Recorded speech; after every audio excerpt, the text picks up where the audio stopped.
ನಿಟ್ಟೂರು ಸರ್ಕಾರಿ ಪ್ರೌಢಶಾಲೆಯಲ್ಲಿ ವಿಶ್ವ ಪರಿಸರ ದಿನಾಚರಣೆ ಕಾರ್ಯಕ್ರಮಕ್ಕೆ ಸಮಗ್ರ ಸಾವಯವ ಸುಸ್ಥಿರ ಕೃಷಿ ಟ್ರಸ್ಟ್ ಅಧ್ಯಕ್ಷ ಜೋಗಿಗೌಡ ಚಾಲನೆ. ಮಳವಳ್ಳಿ ತಾಲೂಕಿನ ನಿಟ್ಟೂರು ಸರ್ಕಾರಿ ಪ್ರೌಢಶಾಲೆಯಲ್ಲಿ ವಿಶ್ವ ಪರಿಸರ ದಿನಾಚರಣೆ ಕಾರ್ಯಕ್ರಮವನ್ನು ಸಮಗ್ರ ಸಾವಯವ ಸುಸ್ಥಿರ ಸಂಘದ ಅಧ್ಯಕ್ಷರಾದ ಜೋಗಿಗೌಡ ಸಸಿಗುಚ್ಚು ಉದ್ಘಾಟಿಸಿ ಮಾತನಾಡಿದರು. ರೈತರು ಕಷ್ಟಪಟ್ಟು ಬೆಳೆದ ಬೆಳೆಗಳಿಗೆ ಮಧ್ಯವರ್ತಿಗಳೇ ಹೆಚ್ಚು ಲಾಭ ಪಡೆಯುತ್ತಿದ್ದಾರೆಂದು ವಿಚಾರ ವ್ಯಕ್ತಪಡಿಸಿದರು. ಕಾರ್ಯಕ್ರಮಕ್ಕೆ ಮುಖ್ಯ ಅತಿಥಿಯಾಗಿ ಆಗಮಿಸಿದ ಭಗವಾನ್ ಬುದ್ಧ ಶಿಕ್ಷಣ ಸಂಸ್ಥೆಯ ಸಂಸ್ಥಾಪಕ ಅಧ್ಯಕ್ಷರಾದ ವಿ.ಎಸ್. ಸಿದ್ದರಾಜು ಮಾತನಾಡಿ, ಜೋಗಿಗೌಡರು ಕೃಷಿ ಕ್ಷೇತ್ರದಲ್ಲಿ ಅನೇಕ ಕಾರ್ಯಕ್ರಮ ನಡೆಸಿ ಜಾಗೃತಿ ಮೂಡಿಸಿದ್ದಾರೆಂದು ಮಾತನಾಡಿದರು. ಕಾರ್ಯಕ್ರಮವನ್ನು ಕುರಿತು ಕಾವೇರಿ ನೀರಾವರಿ ನಿಗಮದ ಇಂಜಿನಿಯರ್ ಗೋಪಿನಾಥ್ ಮಾತನಾಡಿದರು. ಕಾರ್ಯಕ್ರಮದಲ್ಲಿ ರಂಗೇಗೌಡ, ರಾಜಣ್ಣ, ಮುಖ್ಯ ಶಿಕ್ಷಕ ದೇವರಾಜು, ತಿಮ್ಮರಾಜು, ಪಿಡಿಒ ನಟೇಶ್, ಅರ್ಜುನ್, ಅಶೋಕ, ಶಿಕ್ಷಕರು ಉಪಸ್ಥಿತರಿದ್ದರು. ಇವತ್ತು 46,000 ಕೆರೆಗಳು ಇರ್ತಕ್ಕಂಥದ್ದು ಇಡೀ ರಾಜ್ಯದಲ್ಲಿ.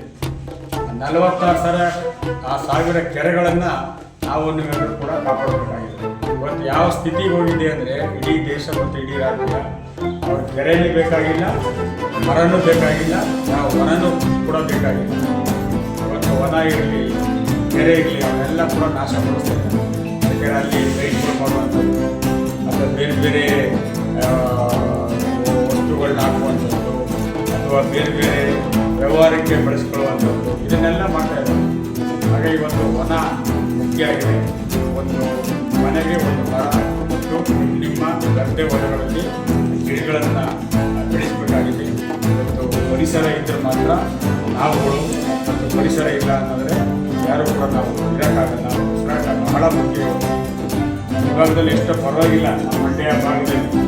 ಯಾಕೆಂದರೆ ಮಂಡ್ಯ ಭಾಗದಲ್ಲಿ ಯಾಕೆ ಪರವಾಗಿಲ್ಲ ಅಂತಂದರೆ ನಾಲ್ವಡಿಯರವರು ಕನ್ನಂಬಾಡಿ ಕಟ್ಟಿದ್ದಕ್ಕಾಗಿ ಎಲ್ಲ ಕಡೆ ಹೆಸರಿದೆ, ಎಲ್ಲ ಕಡೆ ಗಿಡಗಳಿದೆ, ಎಲ್ಲ ಕಡೆ ಮರಗಳಿದೆ. ಅದನ್ನು ಉತ್ತರ ಕರ್ನಾಟಕ ಹೋಗಿ, ಉತ್ತರ ಕರ್ನಾಟಕ ಹೋದರೆ ಎಲ್ಲ ಮೈದಾನ, ಒಂದು ಗಿಡ ಇಲ್ಲ, ಒಂದು ಮರ ಇಲ್ಲ, ಒಂದು ಕೆರೆ ಕಟ್ಟೆ ಇಲ್ಲ. ಹಾಗಾಗಿ ಇವತ್ತು ನಮ್ಮ ಮಂಡ್ಯ ಜಿಲ್ಲೆಯಲ್ಲಿ ಇರೋದು ಅಥವಾ ನಾವೆಲ್ಲ ಮಂಡ್ಯ ಜಿಲ್ಲೆಯಲ್ಲಿ ವಾಸ ಮಾಡ್ತಿರ್ತಕ್ಕಂಥದ್ದು, ಮತ್ತು ಮಂಡ್ಯ ಜಿಲ್ಲೆಯಲ್ಲಿ ನಾವೆಲ್ಲ ಹುಟ್ಟಿರ್ತಕ್ಕಂಥದ್ದು ಅದು ನಮ್ಮೆಲ್ಲರ ಪುಣ್ಯ. ಈಗ ಉದಾಹರಣೆಗೆ ಹೇಳ್ತೇನೆ, ಈಗ ನಿಮ್ಮ ಭತ್ತ ಮಾರಿದ್ರೆ 200 ರೂಪಾಯಿ ರೇಟು. ಅದೇ ನೀವು ಖರೀದಿ ಮಾಡೋಂಥವು 1-3 ಪಟ್ಟು ಅಪ್ಪಾಗೋಗಿದೆ. ನಮ್ಮ ರೈತರಿಗೆ ಯಾಕೆ ಆದಾಯ ಆಯ್ತಿಲ್ಲ ಅಂತ ಬಡ್ಕತಾ ಇದ್ರೆ ಇಲ್ಲಿ ನಮ್ಮದು ಪ್ರಾಬ್ಲಮ್ ಆಯ್ತದ. ಇಲ್ಲಿ ಈಗ ಕಷ್ಟಪಡ್ತಾ ಇದ್ದೀರಿ, ಎಲ್ಲ ಬೆಳೆನೂ ಅದೇ ಥರ ಬೆಳೀತಾ ಇದ್ದೀರಿ. ಈ ಕಾರಣಗಳು ಏನಂತ ಹುಡುಕಬೇಕು ನಾವು. ಆ ಕಾರಣ ಹುಡುಕೊಳ್ಳಿಕ್ಕೆ ಈ ಸಂಸ್ಥೆ ಕಟ್ಟಿರೋದು. ಒಂದು ಸುಮ್ಮನೆ ಕಾರಣ ಹುಡುಕ ಮನೆ ಕುಂತ್ಕೊತಾ ಇಲ್ಲ. ನಾವು ಮಾರ್ಕೆಟಿಂಗ್ ಕಡೆ ನಾವು ಹೋರಾಟ ಕೊಡೋಕ್ಕೆ ಹೊರಟಿದ್ದೀವಿ. ಅವೆಲ್ಲ ಹೋರಾಟ ಮಾಡ್ಬೇಕಾದ್ರೆ ನಿಮ್ದು ಏನಿದೆ ಮಾಹಿತಿಗಳನ್ನ ತಗೊಂಡು ಇವತ್ತು ಸರಬರಾಜು ಮಾಡ್ತೀವಿ, ಎಲ್ಲ ರೆಕಾರ್ಡ್ ಮಾಡ್ತಾ ಇದ್ದೀವಿ. ರೆಕಾರ್ಡ್ ಮಾಡ್ಕೊಂಡು ಆಮೇಲೆ ನಾವು ಗೌರ್ಮೆಂಟ್ ಲೆವೆಲಲ್ಲಿ ಚರ್ಚೆಗೆ ಹೋಗ್ತೀವಿ. ಹೋರಾಟ ಮಾಡೋಕ್ಕೆ ಹೋಗಲ್ಲ, ಚರ್ಚೆ ಮಾಡ್ತೀವಿ. ನಮ್ಗೆ ಹಿಂಗಾಗಬೇಕು ಅಂತ ಹೋಗ್ತೀವಿ.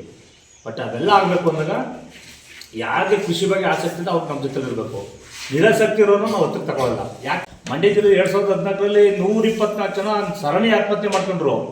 ಇಷ್ಟು ಸಮೃದ್ಧಿಯಾಗಿ ಬೆಳೆಯುವಂಥ ಬೆಳೆ ಪ್ರದೇಶ ನಮ್ಮದು, ನೀರಾವರಿ ಪ್ರದೇಶ. ಕೆಲವು ಭಾಗ ಬಿಟ್ಟರೆ ಬಾಕಿದೆಲ್ಲ ನೀರು ಸಿಗ್ತದೆ ನಮ್ಗೆ. ಇಲ್ಲಿ ಇಂಥ ಜಾಗದಲ್ಲಿ 124 ಜನ ಯಾಕೆ ಆತ್ಮಹತ್ಯೆ ಮಾಡ್ಕೊಂಡು ಪ್ರಶ್ನೆ ಬಂತು ನಮಗೆ.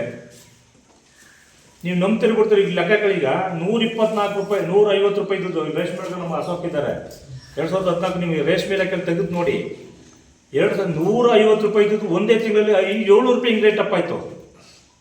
ಇದು ನಮ್ಮ ರೈತರು ಕೇಳಬೇಕೋ ಬೇಡವ? ಇಲ್ಲ ಇದ್ರ ಬಗ್ಗೆ ಚರ್ಚೆ ಮಾಡಬೇಕೋ ಬೇಡವ? ಇಲ್ಲ ಒಂದೇ ತಿಂಗಳು ಅಷ್ಟು ಬದಲಾವಣೆ ಆಗೋ ಕಾರಣ ಏನು ಅಂತಂದರೆ ಎಲ್ಲ ಒಂದು ಕಡೆ ಮೋಸ ಆಗ್ತಾ ಇದೆ ನಮಗೆ. ದೇಶ ವಿದೇಶ ಆರ್ಥಿಕತೆಯಲ್ಲಿ ತುಳಿದೇ ವಿದೇಶದ ಕೆಲಸ. ಚೈನಾ ಕೆಲಸ ಏನಂತಂದರೆ ಎಕನಾಮಿಕಲ್ನ ಹೆಂಗೆ ಡಿಸ್ಟರ್ಬ್ ಮಾಡಬೇಕು ಅನ್ನೋದು ರೈತರ ಮೇಲೆ ಡಿಸ್ಟರ್ಬ್ ಮಾಡ್ತಾ ಇರೋದು, ಬೇರೆಯವ್ರ ಮೇಲೆ ಮಾಡ್ತಾ ಇಲ್ಲ ಅವರು. ಕಾರಣ ಏನು ಅಂದರೆ ರೈತರು ಡಿಸ್ಟರ್ಬ್ ಆದರೆ ಆರ್ಥಿಕತೆ ಇಲ್ಲಿ ಕುಂಠಿತ ಆಯಿತು ಅಂದರೆ ಇಡೀ ದೇಶ ಮುಳುಗೋದಂಗೆ ಅವ್ರು ತಿಳ್ಕೊಂಡಿರೋದು. ಅದೇ ಪೂರ್ವಜನದ ಪುಣ್ಯ. ನಮ್ಮ ಹಿರಿಯರು ಕಳಿಸ್ಕೊಟ್ಟಿರೋದು 1 ವರ್ಷಕ್ಕಾಗೋಷ್ಟು 2 ವರ್ಷಕ್ಕಾಗೋಷ್ಟು ದವಸ ಧಾವನೆ ಮಡಿಕೊಂಡು ನಾವು ಬದುಕು ಕಟ್ಕೊತಾ ಇದ್ದೀವಿ. ಅದು ರೈತರಿಂದ ಮಾತ್ರ ಸಾಧ್ಯ, ಬೇರೆಯಿಂದ ಆಗ್ತಾಯಿಲ್ಲ. ಇದರಲ್ಲಿ ಏನು ಮಾಡ್ತೀವಿ, ಇದು ಪ್ರತಿ ವರ್ಷವೂ ಜೂನ್ 5 ಅನ್ನೋದು ಯಾವಾಗಲೂ ವಿಶ್ವ ಪರಿಸರ ದಿನಾಚರಣೆ ಅಂತಲೇ ಮಾಡ್ತಾರೆ.